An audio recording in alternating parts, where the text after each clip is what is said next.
Welcome into the Florida Football Scout podcast. My name is Brian Smith, and I'm going to have a lot of fun with this channel with regards to predictions, SEC today. But overall, this is going to be about the opportunity to talk football freely and just let my opinion roll. Cross college football, I love all of it. Doesn't matter which Power 4 conference, whether it's a G5 game or anything else. I just like it. So I like to get into the stats, talk predictions, and I am definitely a recruiting nut. So we'll talk about all those different things. But today is going to be an opportunity to talk about the SEC. I want to talk about the predictions 1 through 16, best player, surprise picks, SEC freshman of the year, coaches that I think will get fired, all kinds of things here on the Florida Football Scout podcast. So let's just kind of dive in. First off, let's just talk predictions for the league. Most of the people probably aren't surprised who's going to be towards the top or towards the bottom, but the middle of the SEC, that's going to be wild. I have an idea on a couple of teams, but this is one of the more difficult years for the Southeastern Conference to predict what's going to happen that I've seen in my life, and I've been following it since the 1980s. Football is always hard to predict because of injuries and whatnot, but this season, with all the new coaching opportunities, because, Saban stepped down, you have assistants rolling all over the place, coming in and out of the league. It's just really difficult. Obviously, Kalen DeBoer took over for Nick. So I have my opinions, but everybody can comment as they see fit. But here's the league when SEC Media Day came around not too long ago. This is how they picked it. Then I'm going to give mine with some scuttlebutt about who, what, when, where, and why.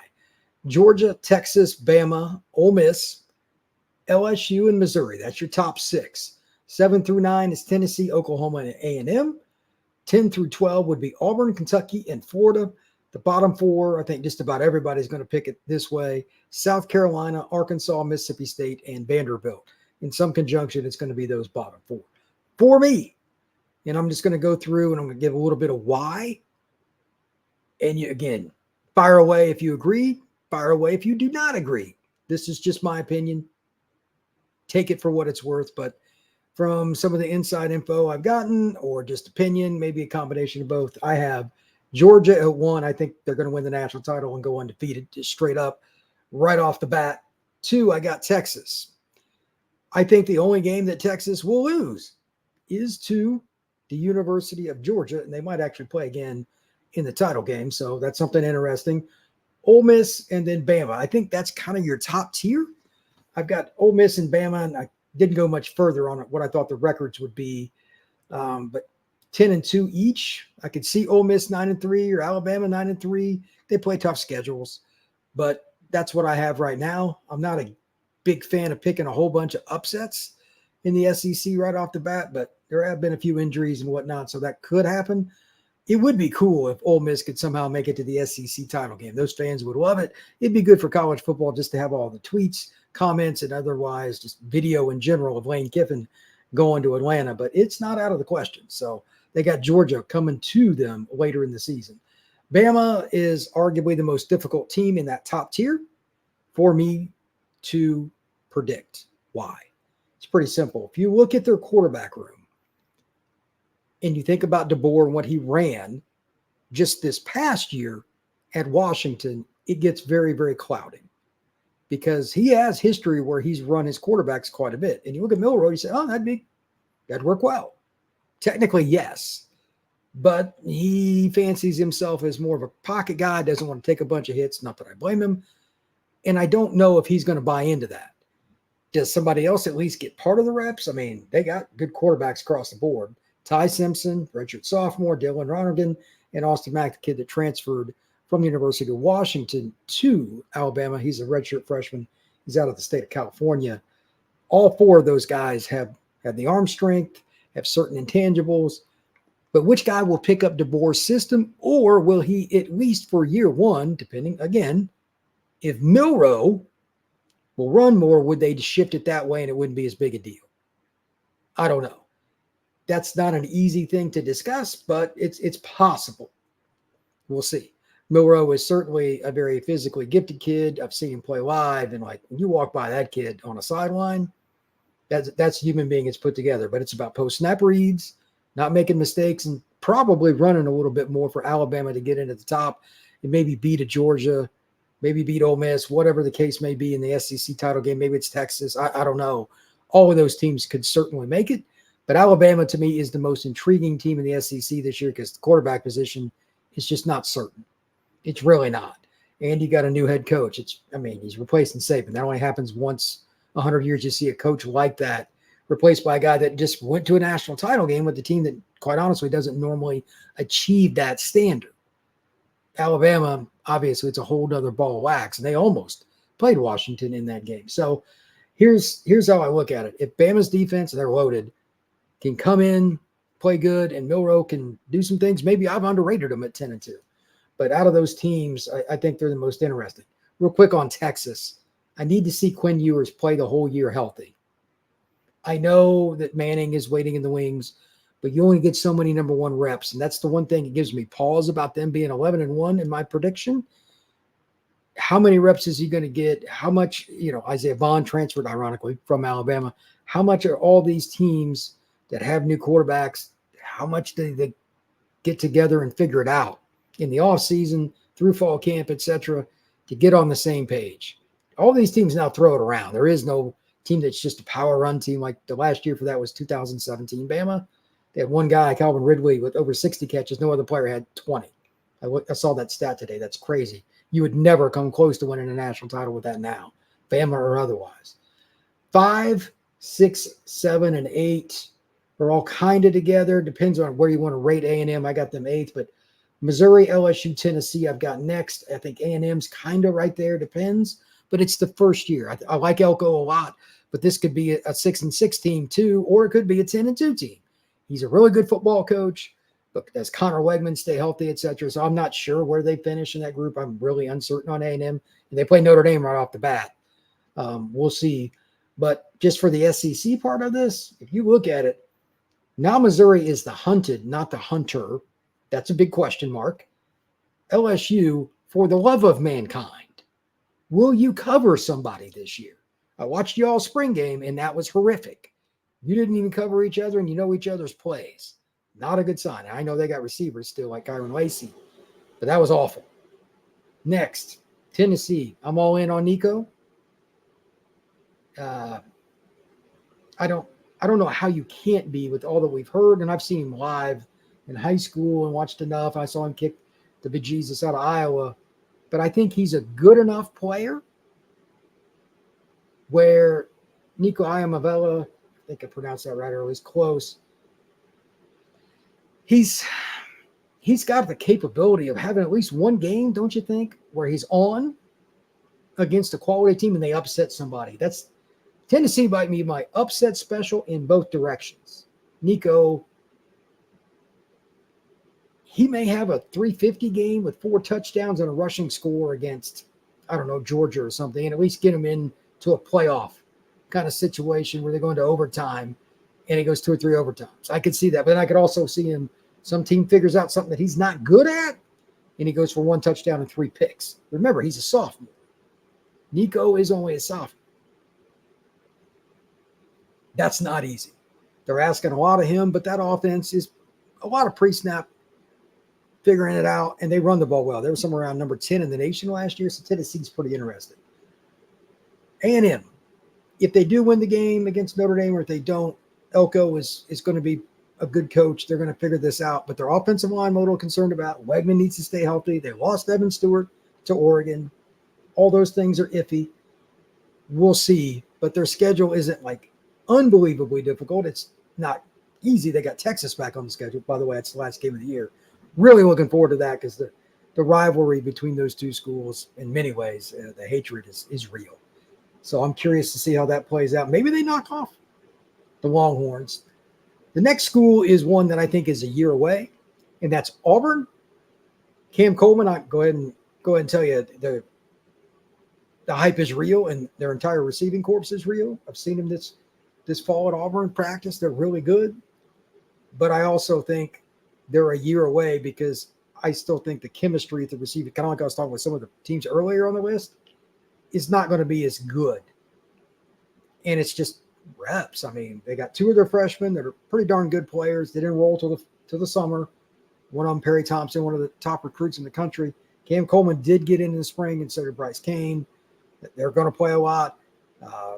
Keandre Lambert-Smith, the receiver that transferred from Penn State, had over 50 balls thrown his way and caught last year for the Nittany Lions.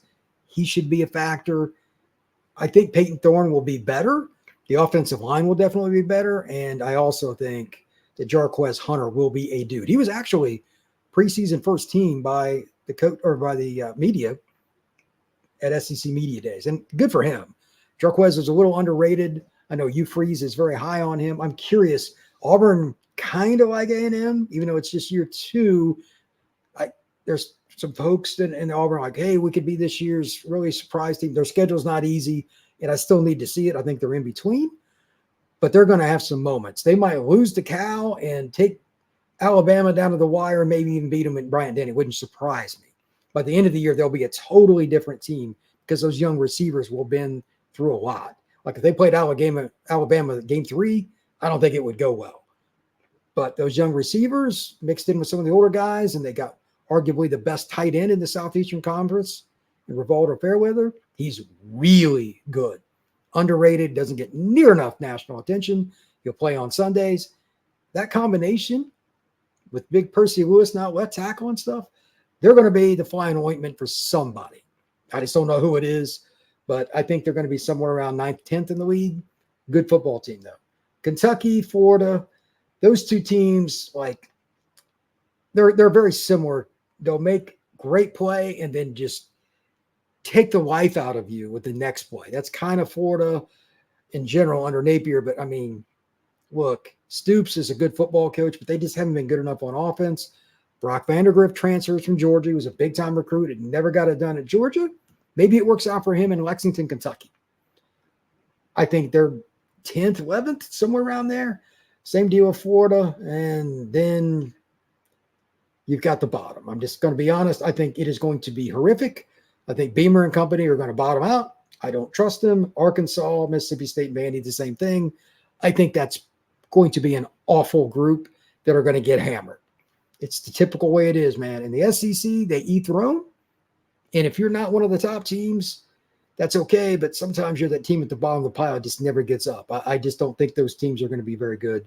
And I'd like to see one of them rise up, but I don't. Next, SEC storylines. These are just some of the things I'm following. You can go and look at this any way you want. But this is some of the things. Again, Nico is number 1 in just general interest because he's starting. It would be Manning if he was in the starting lineup, and he could be if there's anything that happens to Ewers. But Nico is top of the board for me. Here's the 2 questions I have. Most people don't realize just how good an athlete he is, so we know he's going to throw touchdown passes. That's not a surprise. How much will the staff or the Vols allow him, A, to go and take on designed runs, RPOs where it's a little more likely how they had to have it designed, where he actually has the best chance to gain a big play, running. And then finally, is he a guy that's going to be used like on the goal line, short yard? That's a big dude. He's 6'6", incredible athlete. For those that don't know, he was arguably the best volleyball player in the country on the men's side when he came out of high school. He was that kind of athlete. So jumping over the pile, etc., you're still going to take hits. So I think he'll throw for 3,000 yards and 25 touchdowns or more. But does he run the ball much? Do they risk Nico? I'm not sure about that. They might save him just for special situations, which I get. I have no problem with that.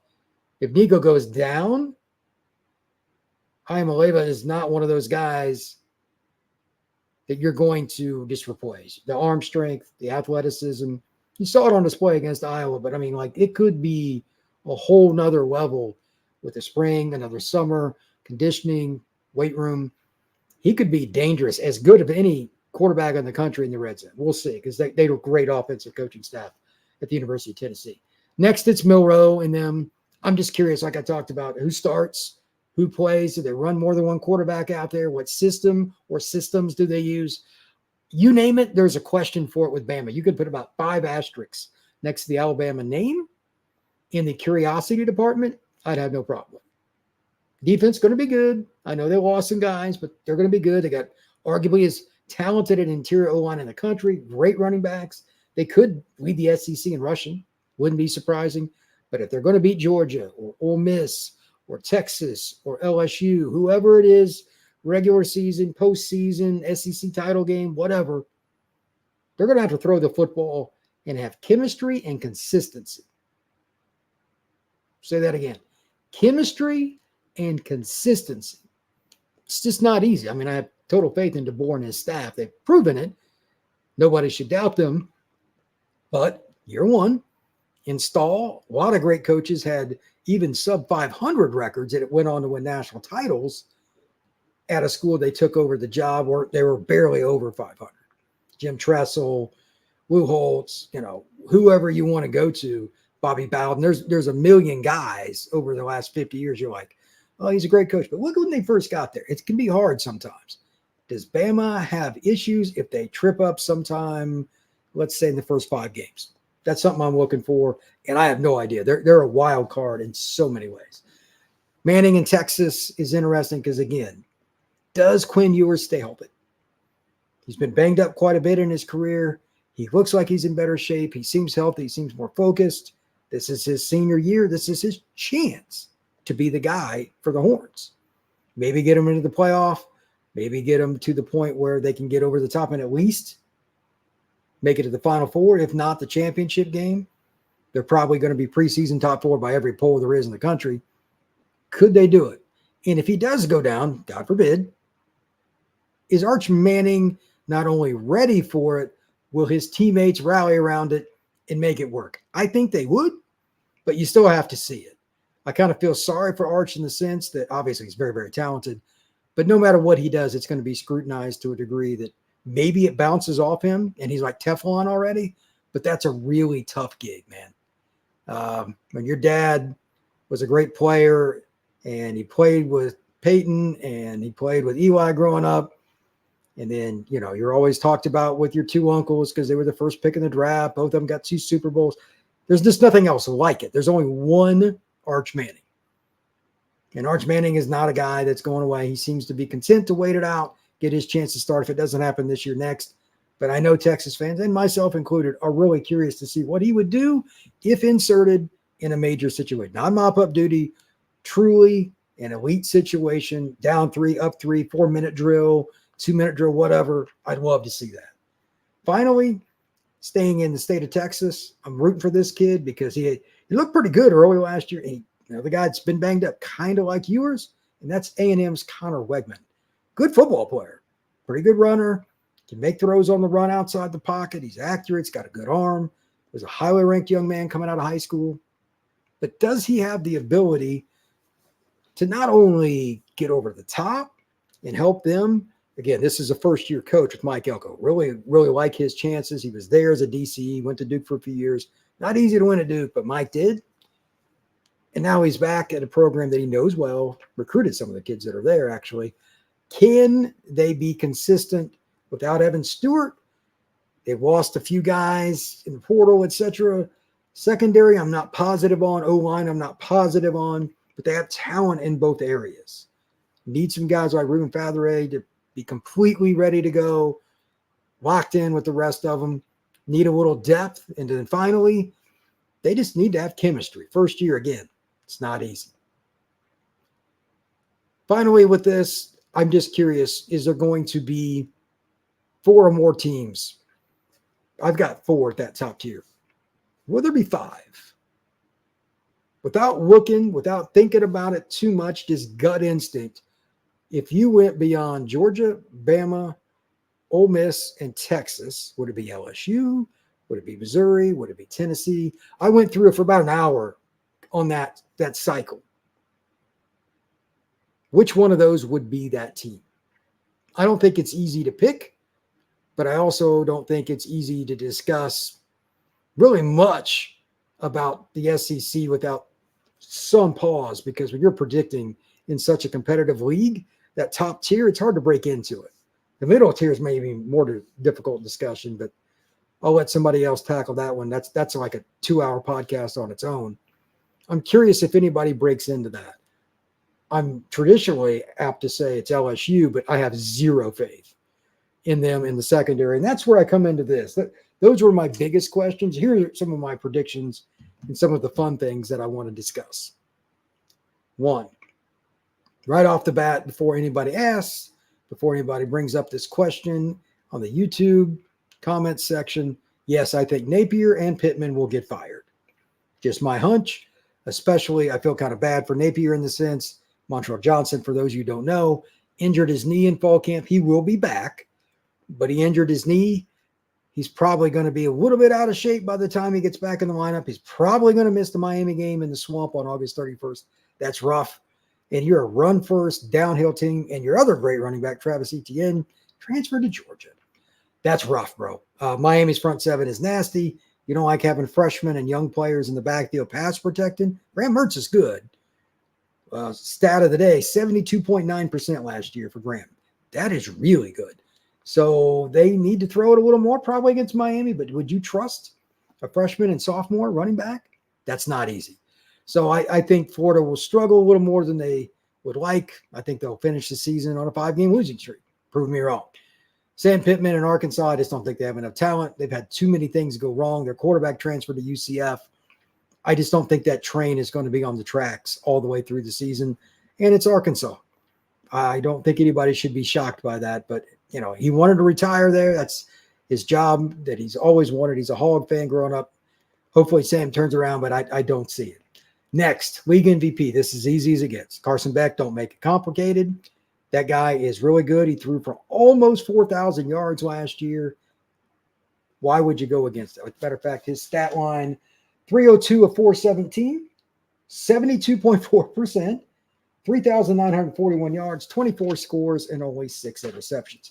Considering Georgia plays one of the tougher schedules in the country this year, I don't know if it'll be the same stat line. I think they're going to be more focused and blow some teams out. He might be slightly below 3,600, something like that. And again, they lost Brock Bowers. So I understand last year was partially him, but they got Arian Smith. They got a bunch of guys like Oscar Delp, et cetera, at tight end. They're going to be fine. Running back room is ridiculous. Matter of fact, I was looking at this earlier. Running back room for them is it's insane. They got ETN, Roderick Robinson, Branson Robinson, Cash Jones. They got speed, they got size, they got power, they got elusiveness. So the play action opportunities for Carson Beck are really there. A guy like Oscar Delp. They got Ben Yurcek, the transfer for Stanford. You haven't seen him yet. He is really good. Lawson Lucky's another guy. Like, it's ridiculous what Georgia has. So I'm kind of curious to see what they do next. Who leads the SEC in tackles? Let's talk a little defense for a second. Sometimes these guys don't get enough credit. It could be one of 10 or so guys, but this is one of my favorite players, and I'm just going to give a homer pick. And he's a kid that's from an interesting program in Orlando, not the biggest school in the world, but Danny Stutzman for Oklahoma. I think he can lead the league in tackles, and I know this league is gearing up more and more towards throwing the football. That's fine. Nothing wrong with that. This is a guy that can sack the quarterback, bring down your running back, chase down a receiver on a screen, do a little bit of everything, and he's not bad in coverage either. I think he's as good an all-around defender as there is in the Southeastern Conference. Maybe I'm wrong, but I think he'll lead the league in tackles. We'll see how that goes, but he's a really, really good football player. If you haven't had a chance, check him out on YouTube or something else. He's a good ball player. Most efficient pass rusher. Now, I said it like that for a reason. I don't know who's going to lead the league in sacks. Maybe it's Princely over there at Ole Miss. He transferred from Florida. He'll have more opportunities. Alabama's got a ton of pass rushers, but I think they rotate too much. Georgia's got a lot of D linemen, but how many guys are as naturally gifted as Michael Williams? I don't think too many guys are. Williams is 6'4" or so, naturally twitchy, has pretty good pop when he puts his hand in another man's chest, and now he's in his 3rd year. If he has a good year for Georgia, he could leave as a top 5 pick. You never know. But at the same time, they rotate guys, so we'll see. Efficiency here is what I'm looking at. He's not going to get the number of reps that somebody at Missouri might in a similar talent level, Arkansas or anything like that. Georgia rotates more guys, and that's why they're good at the end of the year. They're more fresh. That's good for him long term, but not necessarily for his stats. So again, efficiency, I'll take Williams from Georgia. There are tons of other guys. Have at it with the comments. Have at it with whatever you think. But Kirby Smart and his defense, they don't mess around and give up big plays. They're a little more conservative with it. They play on levels in the front seven. Kirby's actually got a video about that. They take fewer chances. They may not get quite as many tackles for loss and sacks, but when they come after the QB, like the double eagle defense they went with against Bryce Young and Bama a few years ago, they can do it. They just normally don't have to because they're so much better than most teams in the secondary and don't screw up. They're basically the opposite of LSU. And let's go to that next. Will LSU's defense bounce back? And in particular, the secondary. Used to be known as DBU. They are terrible until otherwise proven, though, because last year they were a sieve. I used to have it memorized where they ranked in pass defense, points for defense, all those things. I've forgotten, and it's probably good for LSU fans that I have. It was terrible. But again, like I said earlier, they were awful in the spring game. Guys catching passes with nobody around them. And that's in the spring, so it doesn't amount to anything. But can they at least be serviceable? Because that offense is going to be really, really good. Kyron Lacey might be the most explosive player in the entire league. He's up there with Isaiah Bond or anybody else you want to throw out there. But you still got to stop somebody. Somebody. Anybody. Will they be able to do that? They got Bama coming there, and that Bama going to LSU is always great anyway.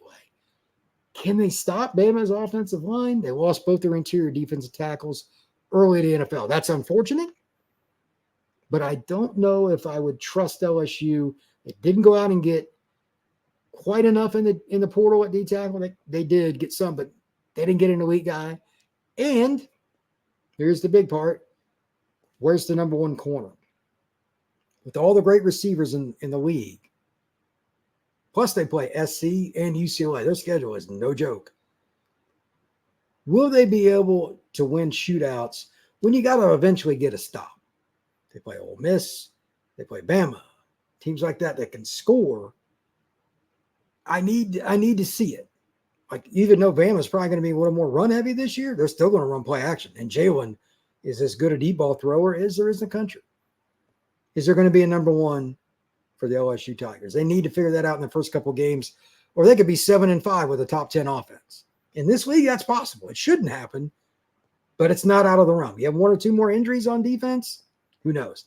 By the way, why are they still playing Harold Perkins at linebacker all the time? That drives me nuts. And will they continue to have those ridiculous busts? I know I'm just going over this over and over again in the secondary. I don't want to see guys just running down the middle of the field free. Last year, guys pointing at each other. That was that way a little bit in the spring game. They need to figure that out. Next, SEC Freshman of the Year. It took me about 1 second after I wrote it down to name it.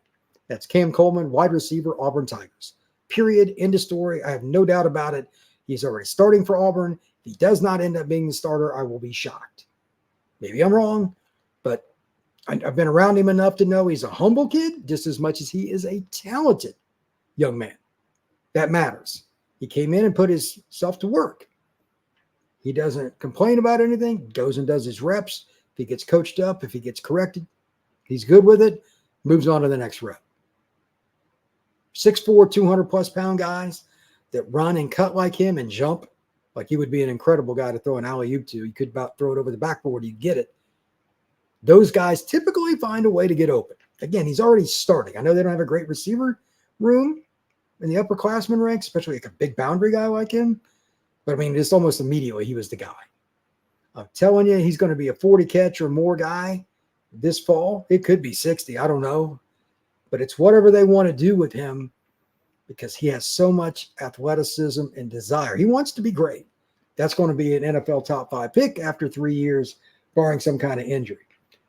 Finally, and this is one that I thought about for a while. I don't know how you do this completely. It's going to take an army to do it. You could make an argument that the most successful and unique skill player on offense in college football in the last decade played at the University of Georgia, and his name is Brock Bowers.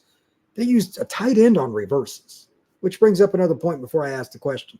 Was he really a tight end? The size kind of says it, but the way the young man ran and ran over and ran around defenders makes me kind of say no. That is a very unique football player, and I hope he does well in the NFL. So how will Georgia at least somewhat mitigate the loss? 2 points. Number one, they still have plenty of talent. Let's get into that. Overall, you got a great quarterback. Carson should be the best quarterback in the league and maybe the first quarterback off the board of the NFL draft, 2025. He'll distribute accordingly, and they also had McConkey. That's okay. These are some of the guys that I think they'll do this with. Again, and good for him for doing this. Arian Smith is a guy that stuck it out. He had 20 catches in 4 years as a fifth-year senior for Georgia. He'll be one of the receivers, but he's super fast. Guy that could have put on the spikes and been an SEC track guy and track guy only. Dylan Bell, a bigger guy out of Houston, like 210 pounds. And they got Colby Young, transferred in from Miami, a 6'4" guy. It's over 200 pounds. That's a great combo outside. We'll see how that goes. They also have Dominic Levitt, the kid that transferred from Missouri last year. So they got those. And then the tight ends, again, they're really good. It's amazing that you lose arguably the most a difficult player to defend in college football, and you're still loaded at tight end. But they are. I guess that's just a Georgia thing. Oscar Delp, they got Ben Yurcik. He could end up being the starter. Wouldn't shock me. Transfer from the Stanford Cardinal. And then Lawson Lucky, young kid too.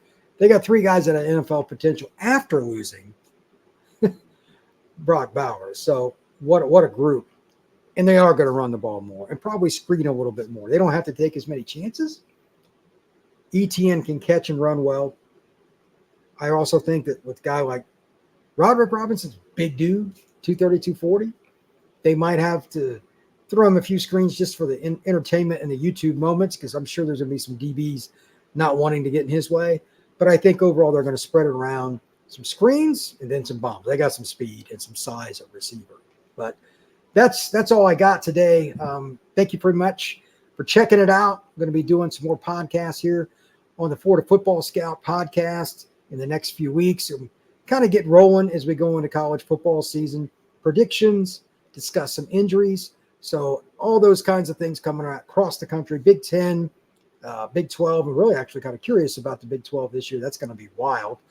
All these different things. And I would definitely dive into recruiting too, especially once the season gets rolling. So thank you very much, everybody. Have a good one. I'll talk to you soon.